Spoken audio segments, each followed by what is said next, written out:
말씀은 디모데후서 우리 3장 2절 말씀입니다. 우리 제목은 경건의 능력이라고 하는 제목으로 말씀 나누겠습니다. 우리 3장 2절 말씀 함께 읽겠습니다. 사람들이 자기를 사랑하며 돈을 사랑하며 자랑하며 교만하며 비방하며 부모를 거역하며 감사하지 아니하며 거룩하지 아니하며. 아멘. 기도하겠습니다. 하나님 아버지, 오늘도 귀한 하루를 주시고 또 귀한 한 주간 살아갑니다. 우리에게 하나님, 우리 영혼에 햇빛을 비춰주시고 주님의 은혜를 비춰주셔서 우리가 살아가고 우리가 판단하고 우리가 생각하고 우리가 살아가는 모든 방법이 주님의 햇빛이 비침으로 건강하고 복된 삶을 살기에 부족함이 없도록 은혜를 베풀어 주옵소서. 우리 영혼에 어두운 곳이 있다면 주님의 빛으로 하나님 강건해지고 또 건강해지고 주님 기뻐하시는 그런 삶을 살아갈 수 있도록 은혜를 내려 주옵소서. 이 시간 또한 1000번째 기도 제단을 쌓으며 드려진 예물과 또 범사에 감사하여 예배에 나와 드리는 예물을 기뻐 받아 주시고, 이 시간 말씀을 나눌 때 우리와 함께 하시고 우리와 동행하시고 우리를 붙들어 주옵소서. 함께 하실 것을 믿사오며 거룩하신 예수 그리스도 이름으로 기도 올리옵나이다. 아멘.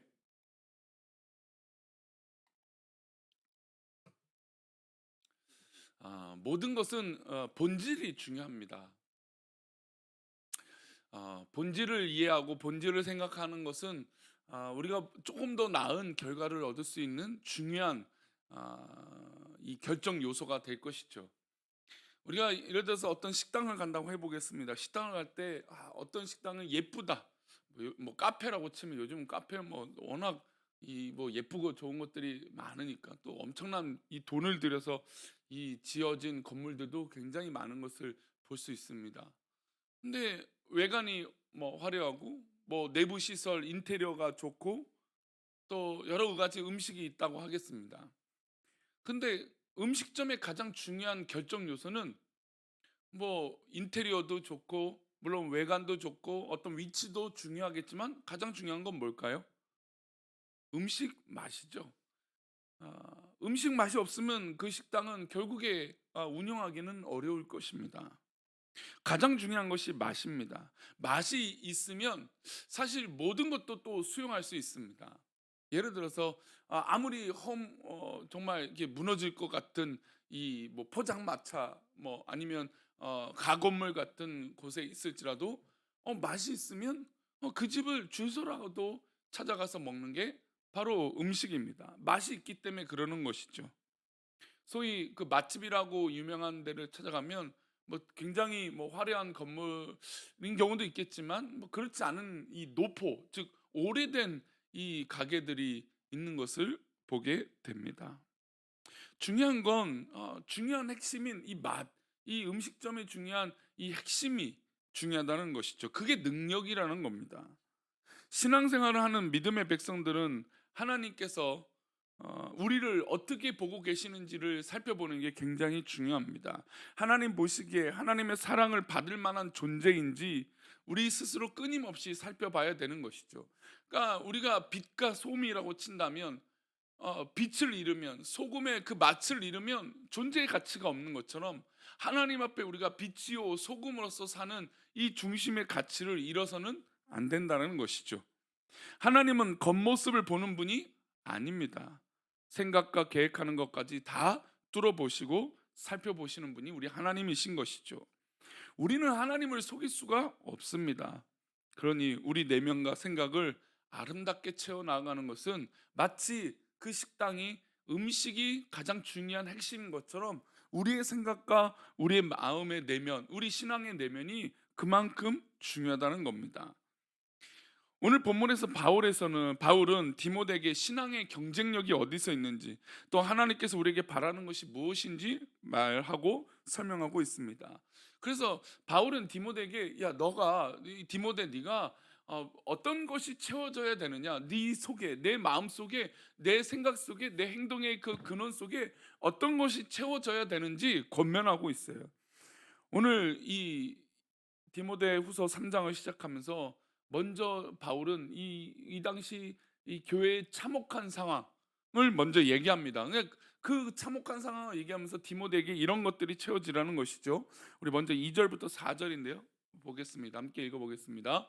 사람들이 자기를 사랑하며 돈을 사랑하며 자랑하며 교만하며 비방하며 부모를 거역하며 감사하지 아니하며 거룩하지 아니하며, 여기까지만 2절만 봐도 사람들이 자기를 사랑하고 돈을 사랑하고 자랑하고 교만하고 비방하고 부모를 거역하고 감사하지 아니하며 거룩하지 아니하며, 사실 뭐 이 당시 에베소 교회뿐만 아니라 우리 한국 교회 현실도 우리 뭐 전 세계 사람들의 특징이라고 말할 수 있는 그런 부분이죠. 우리 3절과 4절도 보겠습니다. 무정하며 원통함을 풀지 아니하며 모함하며 절제하지 못하며 사나우며 선한 것을 좋아하지 아니하며 배신하며 조급하며 자만하며 쾌락을 사랑하기를 하나님 사랑하는 것보다 더하며, 결국 이 2절부터 오는 이 모든 이 내면을 아름답게 하지 못하는 것들이 4절 배신하며 조급하며 자만하며 쾌락을 사랑하기를 뭐보다요? 하나님 사랑하는 것보다 더한다는 것입니다. 즉 우리의 내면과 우리의 신앙의 근본을 채우고 아름답게 바꿀 수 있는 시작은 하나님을 더 사랑하는 것이에요. 그런데 우리가 지금 현대 문화를 볼 때 하나님보다 더 사랑하는 것들이 우리 삶 가운데 너무나 많다는 겁니다. 특별히 2절에 시작하는 것이 무엇이죠? 누구를 사랑해요? 자기를 사랑하는 겁니다. 그러니까 이게 자기를 사랑한다는 것이 사실은 굉장히 좋은 의미가 될 수 있죠. 세상을 살아갈 때 또 우리가 이 관계와 모든 이 교제권에 있을 때 이 자신감이 떨어져 있고 자기를 사랑하지 못해서 너무 이게 생활하는 걸 어렵게 하는 사람들이 실제로 많잖아요. 굉장히 자기를 사랑한다라는 건 굉장히 좋은 의미일 거예요. 그런데 이 자기를 사랑한다는 의미가 하나님 은혜 안에서 하나님께서 나를 사랑하신다라고 하는 그 사랑으로 시작하는 게 아니라 내가 갖고 있는 거, 내가 하고 있는 거, 내가 뭐 할 수 있는 능력, 즉 말하는 어떤 그런 내가 돈을 갖고 있다든지 어떤 그런 능력, 그러니까 내가 할 수 있는 그것에만 초점을 맞춰 있는 것이 자기를 사랑한다라는 것입니다. 우리는 여기서 바뀌어야겠죠. 하나님을 사랑하는 것, 그리고 하나님이 나를 사랑하는 것, 이것이 채워졌을 때 진정한 자기 사랑을 할 수 있는 것입니다. 자기를 사랑한다, 이것이 결국에 이 시대의 한 끗 차이예요. 하나님이 사랑해서 나를 사랑하는 것과 그냥 나를 사랑하는 것은 다르다라는 것입니다. 세상 사람들이 이렇게 사는 것은 사실 당연합니다. 자기를 사랑하니까요. 하나님을 모르는 믿지 않는 사람들은 자기의 정욕대로 자기 이 욕망대로 자기를 사랑하다가 사는 것이에요. 그러나 하나님의 백성들은 하나님께서 나를 사랑하시기 때문에 나를 사랑하고 하나님이 나를 사랑하시고 교회를 사랑하시기 때문에 교회를 사랑하는 것이죠. 그런 의미로 우리는 선택의 폭을 또 이 본질적인 의미를 살펴볼 수 있는 것입니다. 바울은 감옥에서 마지막 편지를 통해 디모데에게 호소합니다. 바울은 이렇게 정의를 해요. 5절 말씀 보겠습니다. 함께 읽겠습니다. 경건의 모양은 있으나 경건의 능력은 부인하니 이 같은 자들에게서 내가 돌아서라. 그러니까 지금 에베소 교회 또 이 디모데에게 이 시대를 본받지 않기 위해서는 경건의 모양은 있으나 능력이 없는 그런 사람들을 쫓아서 살면 안 된다라는 겁니다. 우리가 때로는 이 말씀은 사실 신앙인에게 하는 거죠. 그러니까 신앙인이 경건의 모양은 있는 것처럼 보여요. 신앙 삶을 잘 살고 있는 것처럼 보여요. 그러나 능력이 없어요. 즉 삶에서 실천하고 나누고 하나님의 일들을 감당하는 그 결정적인 그 순간에 전혀 능력이 없어서 넘어진다라는 것이죠. 경건의 능력이라고 하니까 서론에 말씀드렸던 그 생각이 납니다. 화려해요.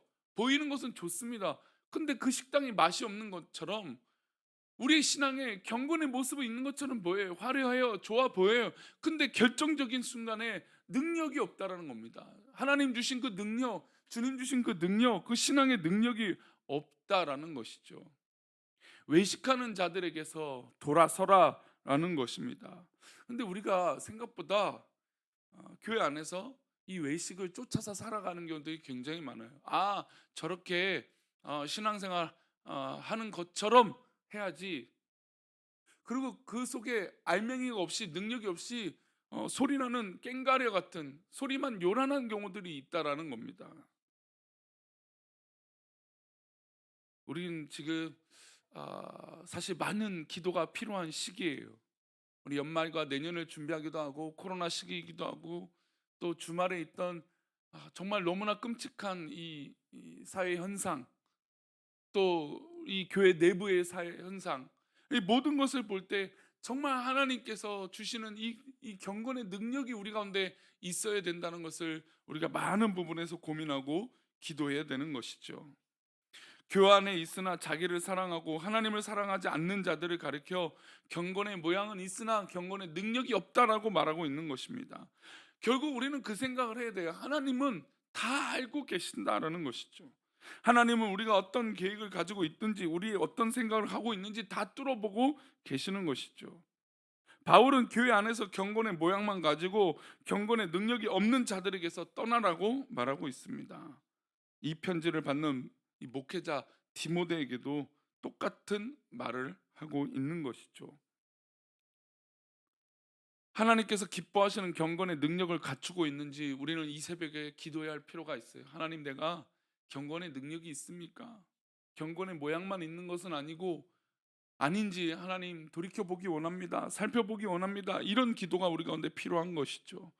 그래서 바울 사도는 디모데에게 경건의 능력을 갖추기 위해서 두 가지를 얘기해요. 첫 번째, 고난이에요. 우리 12절 말씀 보겠습니다. 무릇 그리스도 예수 안에서 경건하게 살고자 하는 자는 박해를 받으리라.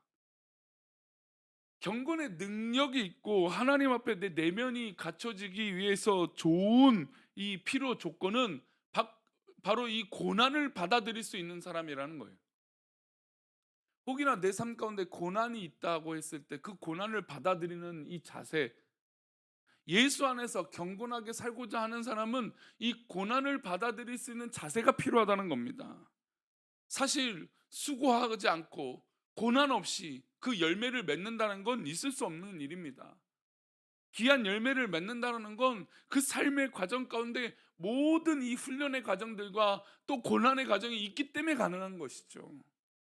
그냥 딱하니 열매가 맺어지고 과실이 맺어질 수 있는 방법이 없습니다. 빛이 되고 소금이 될 수 있는 건 정말 수많은 이 소금의 과정도 어떻습니까? 수많은 물의 증발과 과정들이, 걸러내는 과정들이 필요하지 않습니까? 그 빛도 그 어둠을 다 뚫어내는 그 과정이 필요한 것이죠. 박해를 받는다는 건 바로 그런 의미일 것입니다. 오늘 우리 이 시대는 사실 바울과 같은 실제적인 칼로 찌르고 사자굴에 던져지는 그런 고난은 없습니다. 그러나 우리 가운데는 이런 이 외적인 고난들, 어떤 그런 이 말과 문화적인 고난들이 우리 가운데 있잖아요. 어쩌면 우리가 바울 시대보다 더 어려운 시대를 살고 있을지도 모릅니다. 견디기 어려운 것이죠. 그게 심리적인 것이든 어떤 그런 이 요소들, 이 마음의 요소들이든 이 경건하게 살고자 하는 우리 앞에 사탄이 얼마나 우리를 유혹하고 시험하는지 모릅니다. 그때 우리는 깨어서 고난과 박해를 받을 그런 준비가 우리 가운데 필요한 것이죠. 그런 사람이 바로 경건의 능력을 갖출 수 있는 사람이 된다라는 겁니다. 두 번째, 이 경건의 능력을 갖출 수 있는 조건이 있어요. 16절과 17절인데요. 보겠습니다. 시작. 모든 성경은 하나님의 감동으로 된 것으로 교훈과 책망과 바르게 함과 의로 교육하기 유익하니 이는 하나님의 사람으로 온전하게 하며 모든 선한 일을 행할 능력을 갖추게 하려 함이라. 모든 성경은 하나님의 감동으로 된 것으로 교훈과 책망과 바르게 함과 의로 교육하기에 유익하다. 즉 우리가 고난을 받을 자세, 어떻게 보면 내가 넘어지기도 하고 박해를 받을 그 고난의 준비는 굉장히 귀한 밑거름이 될 것입니다. 그러나 그 밑거름에 열매를 맺고 성숙하고 성장하고 한 단계 발전하고 하나님 앞에 기쁨으로 살아갈 수 있는 경건의 힘은 바로 이 성경 안에 있다는 것이죠. 하나님의 감동으로 된 것으로 교훈과 책망과 바르게 함과 의로 교육하기에 유익한 이 귀한 성경. 그래서 17절 말씀에 하나님의 사람으로 온전하게 하는 것은 바로 이 성경이잖아요. 모든 선한 일을 행할 능력을 갖추게 되는 것도 바로 이 성경이에요. 그러니 성경을 읽을 때, 성경을 받아들일 때, 또 말씀을 받아들일 때 우리의 자세는 굉장히 중요합니다. 하나님의 말씀을 받아들이는 건 모든 말씀이 다 내 말씀이 되어져야 돼요. 모든 성경의 말씀은 바로 내 말씀이 되어져야 됩니다. 나를 훈련시켜 주시고 나를 책망하고 때로는 나를 바르게 하고 나를 교육해 주는 게 바로 성경이기 때문이에요. 그리고 그 성경의 결과는 어떻습니까? 온전하게 하고 그리고 선한 일을 행할 능력을 주는 게 바로 하나님의 말씀이에요. 그럼 반대로 말해 볼까요? 책망을 받아들이지 않고 또 바르게 되지 못하고 의롭게 되지 못하는 것은 무엇을 신뢰하고 무엇을 받아들이지 못하기 때문일까요? 바로 성경을 받아들이지 못하기 때문이죠. 선한 일을 행할 능력이 없는 건 무엇 때문일까요? 온전하게 되지 못한 이유는 뭘까요? 성경을 성경으로 보지 못하기 때문이죠. 하나님의 말씀과 고난은 어떻게 보면 밀접한 관계에 있어요. 오늘 이 세상에서도 하나님의 말씀을 지키려고 발버둥 치며 어떻게 보면 그럴 때 고난은 뒤따라옵니다. 고난이 없으면 가짜 그리스도인이에요. 경건의 모형만 가지고 경건의 능력을 부인하는 자들과 똑같은 것이죠. 직장에서도 어디서든 혹시 예수를 믿는 것으로 고난받는다면 기뻐하시기를 바랍니다. 뭐 그렇다고 고난 받는데 웃으라고 웃기는 어렵겠죠. 그러나 이것은 하나님 주신 기회고 나를 하나님께서 붙드시는 기회고 하나님께서 나를 사랑하시는 사인이고 신호다라는 것을 우리는 깨달아야 되는 것이죠. 하나님의 말씀이 인도하는 대로 그 이끄심을 받는 대로 살아가 봅시다. 그러면 이 우리의 신앙의 능력, 우리 본질적인 능력이 우리 가운데 채워지는 놀라운 은혜를 경험하게 될 줄 믿습니다. 그러니 오늘도 이 하루를 살아갈 때 경건의 능력, 우리 신앙의 능력, 믿음의 능력이 있기 위해서 말씀을 붙들고 때로는 그로 인해서 고난이 올지라도 하나님 앞에 그 고난을 기뻐할 수 있는 그런 은혜가 우리 가운데 있기를 축원합니다. 기도하겠습니다. 하나님 아버지, 정말 우리 교회가 더욱더 내실 있는 교회, 하나님 기뻐하시는 교회, 또 우리 신앙이 그런 신앙이 되기를 소망합니다. 하나님 그러기 위해선 하나님 우리 가운데 경건의 모양만 있지 않게 하시고 경건의 능력이 있는 사람들이 있게 하나님 은혜를 베풀어 주옵소서. 이 목사로부터 우리 모든 성도에 이르기까지 정말 하나님의 이 경건의 능력이 채워져서 정말 빛이 되고 소금이 되고 하나님 기뻐하시는 그런 능력을 나타내는 그런 은혜로운 성도들 되게 도와주옵소서. 때로는 이렇게 살아갈 때 고난이 있을 것입니다. 때로는 성경을 부인하고 하나님 말씀을 신뢰하지 못하는 그런 모습이 우리 가운데 있을 수도 있습니다. 그러나 하나님, 우리 귀한 믿음의 성도들, 이 새벽에 예배하고 기도하는 우리 성도들 더욱더 말씀을 신뢰하고 말씀을 사랑하고 주님의 가까이 있을 수 있는 그런 믿음의 성도들에게 도와주옵소서. 우리를 그렇게 붙드시고 인도하실 것을 믿사오며 거룩하신 예수 그리스도의 이름으로 기도올리옵나이다. 아멘. 하늘에 계신 우리 아버지, 이름이 거룩히 여김을 받으시오며 나라의 임하옵시며 뜻이 안에서 이룬 것 같이 땅에서도 이루어지이다. 오늘날 우리에게 일용할 양식을 주옵시고 우리가 우리에게 죄 지은 자를 사하여 준 것 같이 우리 죄를 사하여 주옵시고 우리를 시험에 들게 하지 마옵시고 다만 악에서 구하옵소서. 대개 나라와 권세와 영광이 아버지께 영원히 있사옵나이다. 아멘.